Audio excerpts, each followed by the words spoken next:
भयंकर भूमिकंपरे थरिला Myanmar Thailand आतंक रचिला प्रकृति दोहलुची घर रास्तारे सोई पड़ी घर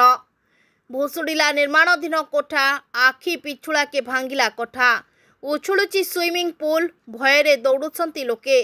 अधारू भांगिला विशाल पोल भंगा चट्टाण तलु जीवनर संधान आज सकाळु एमिति किछि भयंकर भूमिकंप सह थरिछि म्यांमार देशर मुख्य पर्यटन क्षेत्र तथा सौंदर्य को वृद्धि करुवा धार्मिक अनुष्ठान मध्य बाद पड़िनी